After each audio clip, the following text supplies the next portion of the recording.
Welcome back to our 1978 CB restoration. So far, we've cleaned and dismantled the bike, rebuilt the carbs with all of the YouTube knowledge I could muster, completed engine teardown with lots of questions along the way, one of them being, how will I ever get this back together again? Carefully cleaned the mating surfaces with Scotch-Brite pads, and finally honed the cylinders. If you've been following along, you know this bike has quite a story behind it. And if you haven't, why not subscribe right now and continue on the journey with us as we try to get this bike restored. Try being the key word. You know, I just want to make one point about these videos that I think is important, and I don't know if it's coming through, but the video isn't really about this bike or a restoration. It's about what you can do if you decide you want to do something and you have the will. There really is nothing stopping you. It's not about, do I know enough? Am I smart enough? If you have the will and desire, you can get yourself there. You just have to believe that you can do it.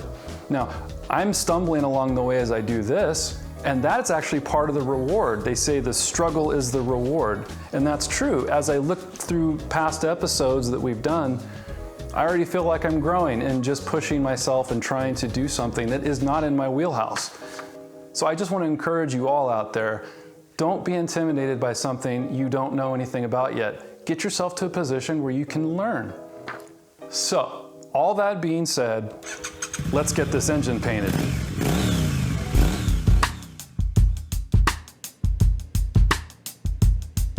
As part of our paint prep, let's get the old paint off with some citrus stripper.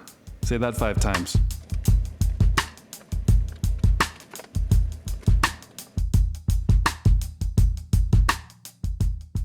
Don't you love those time lapses of the paint bubbling up? Oops, I forgot to capture that. Wow, love it.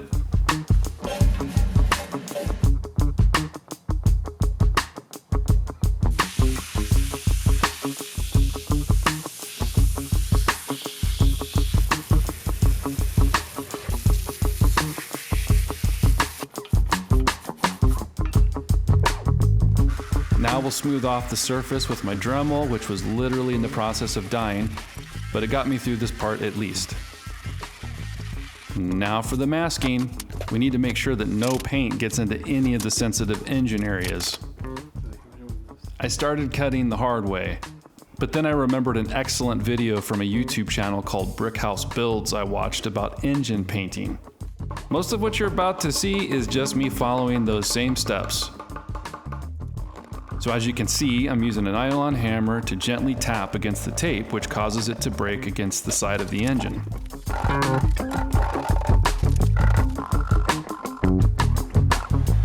The blowtorch is to remove any oil from handling the engine cases, and then some acetone for good measure. Heating up the surface is supposedly good for the paint to adhere as well.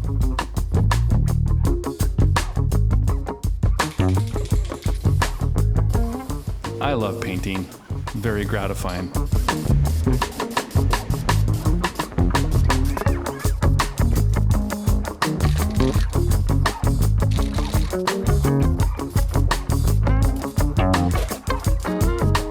With the priming done, I wait a day and then move on with the painting.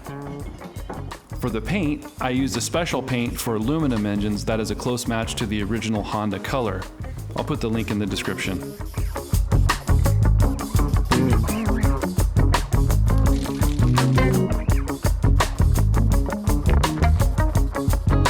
You can't see it, but I have a grin from ear to ear seeing this bright new engine come to life.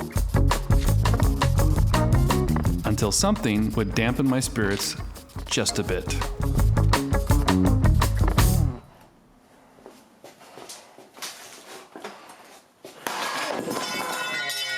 No. Oh. Are you okay? I turned the frown upside down because today felt like it was my birthday. Let's open some presents. Very gratifying. Please enjoy.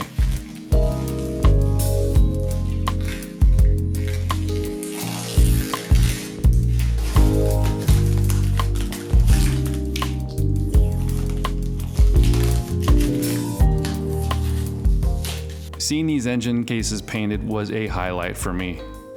There were some challenges ahead, however.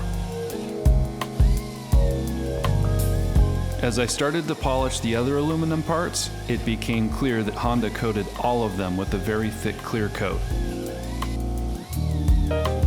It took me some time getting all that off before I could polish. Once I did, things really started to shine.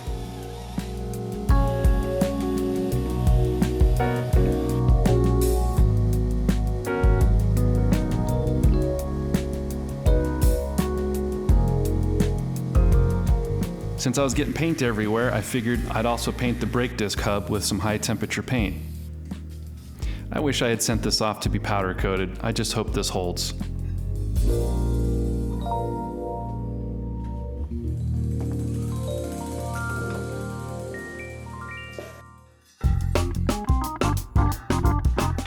And now for another challenge. How do you all feel about spokes? After this experience, I would say I still feel baffled by them. One of the big revelations of this project was learning that aluminum foil, along with some baking soda and water, can magically remove a lot of rust. And now more clear coat removal. I know some of you are going to be scratching your head at me polishing each spoke instead of buying new ones, but I have a legitimate reason for that. I'm cheap. Of course, I still needed to feed my YouTube habit while I worked.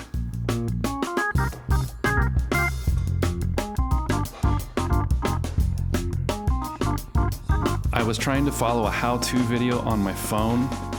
I had never felt so stupid. I must have relaced the wheels 2 or 3 times before I somehow got it right. Spoke wheels are pretty amazing though when you think about it, but this technology was definitely above my pay grade. I won't subject you to me building the front wheel, it was just as painful. I finished it and was so proud and relieved. Then it was time to true the wheel, which after learning about it, I rather enjoyed. Relaxing even. Hopefully the wheels won't wobble off after this.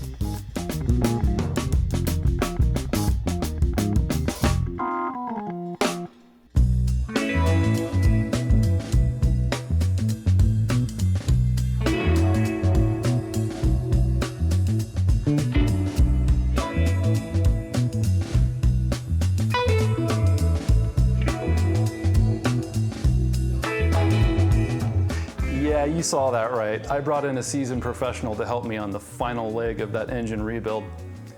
He's my father-in-law, so it was really cheap.